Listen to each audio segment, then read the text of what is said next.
Doctor Doom को Wakanda का vibranium चाहिए। एवेंजर्स डूम्सडे का 4th ट्रेलर को वकांडन्स पर फोकस किया गया है। इसके साथ ही यहाँ पे टैलोकैंस और फैंटास्टिक फोर भी यहाँ थे, बट कई सारी थ्योरीज के अकॉर्डिंग डॉक्टर डूम भी इस ट्रेलर में प्रेजेंट था, जिसे बड़ी चालाकी से उसे हटा दिया गया है। अब डॉक्टर डूम इस ट्रेलर में था या नहीं ये मैं नहीं बता सकता, लेकिन डॉक्टर डूम वकांडा पर अटैक कर सकते हैं ये हम सब जानते हैं। लेकिन डॉक्टर डूम वकांडा पर हमला करने का एक मेन मोटिव कुछ अलग ही है, जो कि हम सब जानते हैं कि डॉक्टर डूम एक अल्टरनेट यूनिवर्स का टोनी स्टार्क है, जिसका ओरिजिन आयरन मैन के स्नैप के बाद का स्टोरी कंटिन्यू होता है। और टोनी स्टार्क हमेशा ये कहा करता था वो पूरे वर्ल्ड के अराउंड एक सूट ऑफ आर्मर क्रिएट करना चाहता है। उसका अल्टीमेट गोल अर्थ को प्रोटेक्ट करना था, लेकिन अल्ट्रॉन जैसे डेंजरस एआई को क्रिएट करने के बाद टोनी ने ये आइडिया ड्रॉप कर दिया था। इवन उनके अपने लोग भी टोनी को ऊपर से भरोसा उठा चुका था। और टोनी एक बात हमेशा कहा करता था कि इस पूरे अर्थ के अराउंड एक शील्ड बनाना चाहिए, और ये आइडिया फ्लॉप होने के बाद टोनी ये सब छोड़ चुका था। और हम सब ये तो जानते हैं कि डॉक्टर डूम का ये वेरिएंट एक ऑल्टरनेट यूनिवर्स से टोनी स्टार्क का ही वेरिएंट होगा, लेकिन टोनी स्टार्क का ये वाला वेरिएंट पीछे नहीं हटने वाला। साथ में डॉक्टर डूम फ्रैंकलिन, रिचर्ड और लव जैसे गॉड लाइक पावरफुल किड्स को भी टारगेट करने वाला है। और मेरे अंदाजा से वो साइक्लोप्स की बेटी और स्टीव का बेटा को भी टारगेट करने वाला है। स्टीव के बेटे को यहाँ पे एग्जिस्ट ही नहीं करना चाहिए था, क्योंकि स्टीव ने टाइम ट्रेवल करके मल्टीवर्सल रूल को ब्रेक किया है, इसीलिए वो पैदा हुआ है। और वकांडा वाले ट्रेलर को देख के लगता है कि डूम ने प्रिंस टिचाला को भी उठा लिया है, लेकिन डूम ऐसा कर क्यों रहा है? लोकी सीजन 2 फाइनल एपिसोड में लोकी ने एक मल्टीवर्सल ट्री क्रिएट किया था, जो कि कितना भी ग्रो और एक्सपैंड हो सकता है। लेकिन ये सुनने में जरूर अच्छा लगता है, लेकिन इसकी वजह से यूनिवर्स के बीच इंकर्जन क्रिएट हो रहा है, और हमारे डॉक्टर डूम इसको फिक्स करना चाहता है। और डॉक्टर डूम को सिर्फ ये लगता है कि वो काम सिर्फ वो अकेला ही कर सकता है। डॉक्टर डूम का मेन मिशन ये हो सकता है कि टीवीए की तरह वो एक अपना लूम बनाएगा, और ये लूम हम ऑलरेडी डॉक्टर डूम के लाइट शो में देख चुके हैं। यहाँ वो व्हाट इफ के ग्लास को अपने मुट्ठी पे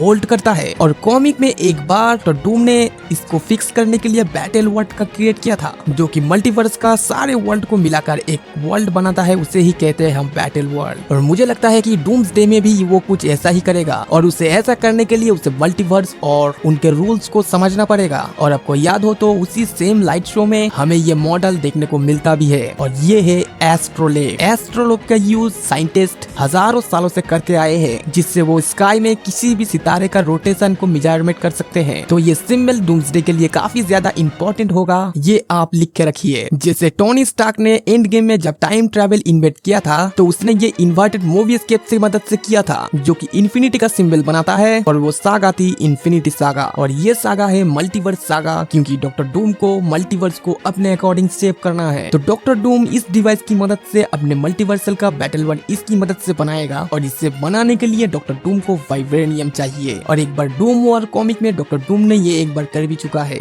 जहाँ वो वाइब्रेनियम के लिए वकांडा पर अटैक करता है। और वाइब्रेनियम इतना जरूरत क्यों है ये हमें बताने की जरूरत था ही नहीं। वाइब्रेनियम का रियल पावर ये हमको सबको पता है। कॉमिक्स में डॉक्टर डूम वाइब्रेनियम से डूम स्पॉट बनाता है, लेकिन एमसीयू में डॉक्टर डूम एस्ट्रोलेब डिवाइस बनाने के लिए करेगा। और हो सकता है कि डॉक्टर डूम कुछ वाइब्रेनियम अपने वेपन और आर्मर को बनाने के लिए भी करे, जिस सेंटिनेल्स को हमने एक्स-मैन के ट्रेलर में देखा है। हो सकता है कि वो सेंटिनेल्स को बनाने के लिए वाइब्रेनियम यूज करे, क्योंकि वाइब्रेनियम वकांडा की सारी पावर सोर्स है। वाइब्रेनियम की मदद से वकांडन मरने के बाद अपने पूर्वजों से बात करते थे, और टैलोकैंस भी इसके मदद से अंडर वाटर ब्रीथ कर सकते हैं। और डॉक्टर डूम इसीलिए वकांडा पर हमला करने वाला है। ऐसा भी हो सकता है कि डॉक्टर डूम ऑलरेडी वकांडा पर पहुंच गया हो, और उसे ट्रैक करते हुए फैंटास्टिक फोर भी वहाँ पे आ गया है, क्योंकि डूम ने फ्रैंकलिन को किडनैप कर लिया है। तो फैंटास्टिक फोर उनके पीछा करते करते वकांडा पहुंच गई, और मुझे लगता है ऑलरेडी डॉक्टर डूम ने टैलोकैन पर अटैक कर दिया है, और इसीलिए